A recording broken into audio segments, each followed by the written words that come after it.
Stephen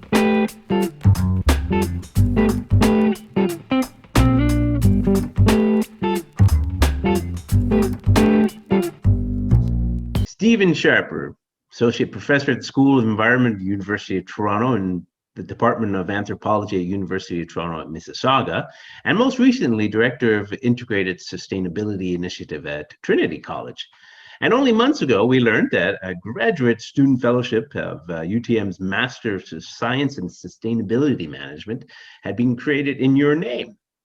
Full disclosure, you and I recently co-published a book called The Green Bible, Words of Love for a Suffering Planet. Stephen, we are interested in learning more about positive transformation, change and sustainability, eco change that is sustainable and just. And we know that you've been doing a lot of work on this, a lot of thinking and writing. Could you talk to us more about that? Yes, thanks, Simon. It's great to see you. Great to be with you here, and delighted to collaborate on another conversation. So this is delightful. And I'll first just begin with where I am. I'm at the Canadian Ecology Centre in Mattawa, Ontario, and it's nestled among the 300-year-old white pines, the howling wolves, and the meandering moose of the Ottawa-Mattawa River Valley here in the Samuel de Champlain Provincial Park. And I'm just going to turn the camera briefly to Brother Fire, because Brother Fire is part of this conversation in ways that are still a mystery to me. But when we talk about positive eco-change and long-range sustainability transformation, we have to reflect on our own selves and our personal sustainability. And sustaining ourselves spiritually, physically, psychically, emotionally is as important as the placard raising, protesting, lobbying, transformative, crap disturbing work we do in public. And so I want to just tell 3 stories to get us into this conversation. And the first is well known, and that is the story of Rachel Carson. But there are aspects of the story that are lesser known. Rachel Carson, former head of the Fish and Wildlife Service as editor-in-chief for the US government, was a beautiful writer. And when she wrote her book, The Sea Around Us, it became a bestseller on the New York Times. It enabled her to quit her job and devote herself to full-time writing. But she got a letter from Miss Olga Hutchins, who was talking about how a plane came over spreading toxic chemicals, DDT and or other chemicals, over a bird sanctuary near her home, and thousands of birds went into toxic shock and died. The beginnings of that letter led to Rachel Carson's Silent Spring, published in 1962, which changed the landscape of the environmental field ever since. What's interesting in this story of change is not just the incredible courage and insight and gifts of Rachel Carson, but all those along the way that made that transformation possible.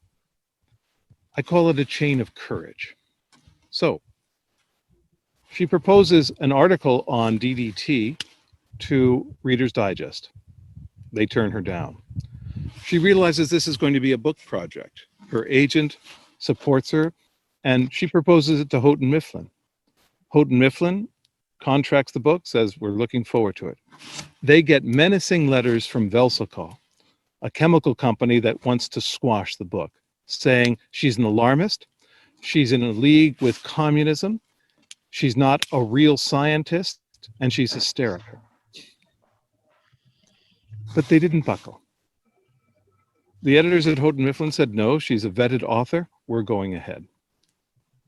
As the book was taking shape, scientists from various labs around North America sent her surreptitiously information. Some of them were fired for doing so. Others said that was the most important thing they ever did, was secretly send Rachel Carson information. The New Yorker decided to run pre-publication excerpts before the book was officially launched.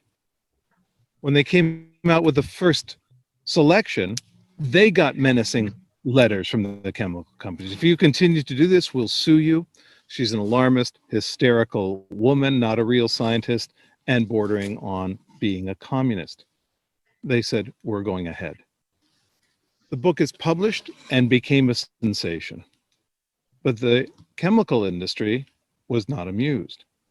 And Dr. Robert White Stevens of American Cyanamid became the chief spokesperson against her book and did over 80 lectures in 1962 against Rachel Carson's Silent Spring.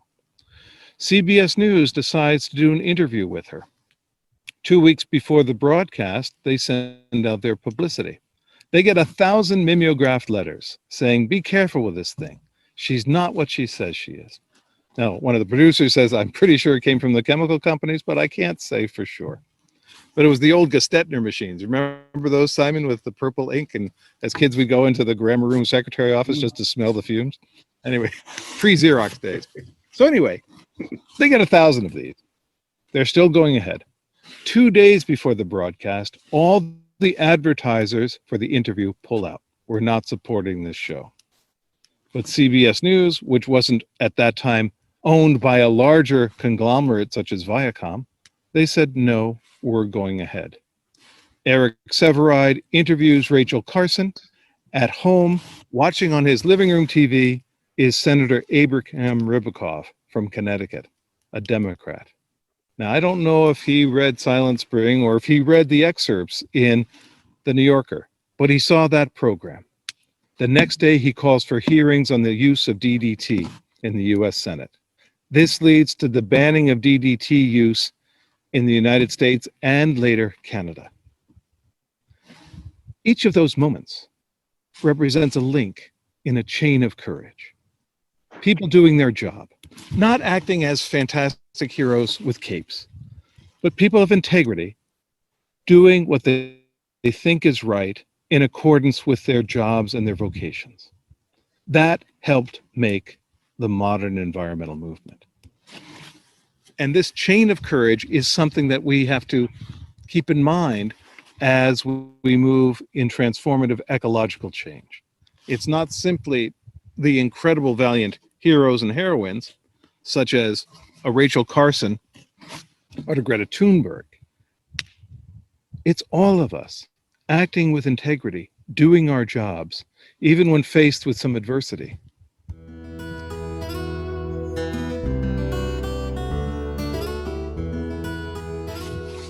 A more Ontario-based story. In 1999, I was teaching ENV 222 with a team of other professors from the social sciences, economics, natural sciences, etc. Our lingua franca among all those disciplines was the Ontario Medical Association smog report, which outlined how many people were dying each year owing to smog.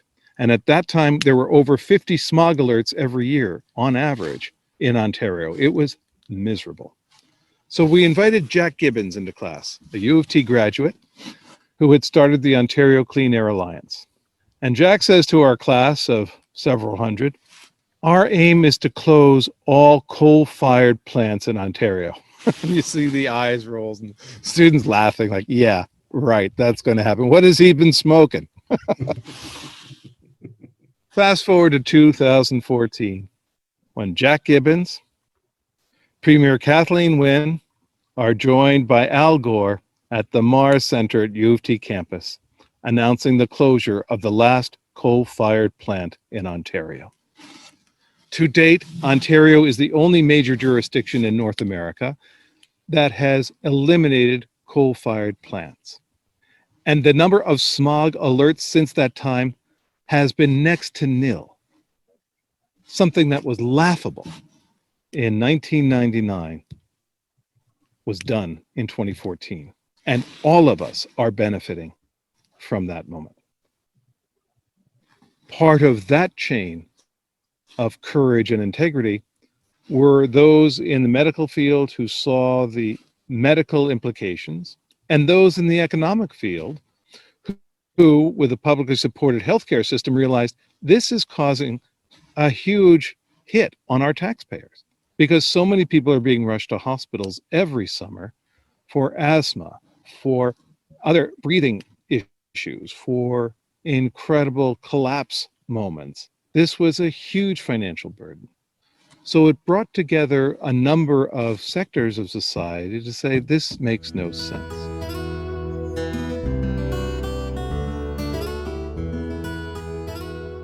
A third story, closer to home. One June afternoon, almost 10 years ago, my next door neighbor came by and said, "Oh, you know this tree here, 60-year-old Norway maple that spans our border. I just got a permit to cut it down." Yeah. And I said, "Why? It's perfectly healthy." She said, "No, it's near the end of its life and I got the permit to cut it down." I said, "Well, can I see the arborist report? This looks fine." No, she wouldn't give it. We got an arborist, my wife and I, who said the tree is perfectly healthy. It could use some cabling, but it's fine. We went to our neighbor and said, "Look, the tree's perfectly healthy. Here's the report. We pay for the cabling. It's fine." She said, "No, I've hired a lawyer and I want to cut it down." And so we started getting menacing letters from this obnoxious lawyer. And for anyone who is contemplating going into law, be careful, because many in that field are not always as upstanding as you might hope. Some are fantastic, but some less so. This person was less so. It was just amazing to see the lies in print. And so we tried to negotiate and say, this is a perfectly healthy tree. This tree, by the way, was a special tree to my wife in particular, because she is a novelist as well as an anthropologist. And this tree was part of her muse in writing about nature and her novels that deal with people's deep relationship to nature. So it was much more than a piece of property. But we learned that this is a boundary tree if it crosses the boundary, and therefore can be protected under the Ontario Forestry Act. And if anyone cuts a boundary tree without the permission of the other owner or both owners, they could face a $20,000 fine or up to 3 months in jail. And we realized that this was a boundary tree, and so we had to prove that to our neighbor, even though a permit had been given by the City of Toronto. How can you permit something to be destroyed that you don't fully own? Good question. This led to an unbelievable lawsuit. People said this will never go to court. It did. And we were being harassed. Like, oh my gosh, this is a lot of money to get sued. We were sued because we wanted to protect the tree. And we had dealt with some other lawyers who were kind of like PT boats. And I said, we need an aircraft carrier. So I called Clayton Ruby, one of the best lawyers in Canada, who had also been part of the founding of Eco Justice. We proved that it was a boundary tree. We proved that it crossed the boundary at all levels, from the root flare, that's where the root begins to go downward, all the way to the first stem. And this became the first definition of a tree trunk in English law. We won. Ka-ching, a lot of money. Then they took it to an appeal. We won there, but ka-ching, unbelievable. This tree, Simon, went to Harvard for 4 years without a scholarship. That's what this was. Unbelievable. However, it changed the landscape of tree protection in Ontario and beyond. So now, in the City of Toronto, no one can cut down a tree that's a boundary tree without first clearing it with both owners.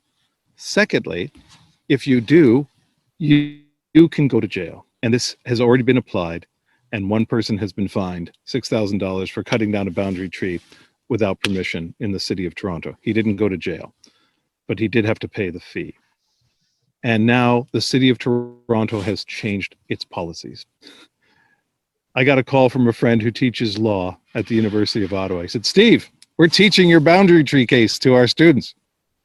I said, "Cool." He said, "How about giving me some money to help pay for those lawyers?" My wife and I had gone to Eco Justice, though, and sought a pro bono ruling and assistance, and they said no. I went to one lawyer before going to Clayton Ruby, a well-known lawyer, and this lawyer said, "You're going to lose probably, but you can give me $5,000, but you're going to lose." That's when I realized, no, I need an aircraft carrier. And we got lots of support from the tree community and lots of people who just really helped us with that fight. Another kind of chain of courage. DDT outlawing, coal-fired plants closing, boundary trees protected. These are 3 examples at different scales of transformative action done by people who weren't bent on this, but found themselves in these situations and worked with others to make a difference. So for me, transformative ecological change is possible. It happens every day. And the idea is progress, not perfection. Yeah. Is it a perfect world? Not by a long shot. Are there still huge challenges? Absolutely. Can we make progress? And can we make significant changes? Absolutely. And I just want to end this segment, Simon, by just saying it's so important that the integrative sustainability of your psyche be part of that, that you are at peace through these difficult processes. And ways of doing that in terms of building relationships, through meditation, through time in nature, through listening to music, to being in joyous surroundings. This is so important for the long haul, because these changes don't always happen overnight. And we have to be involved in a sustainable process for the long haul.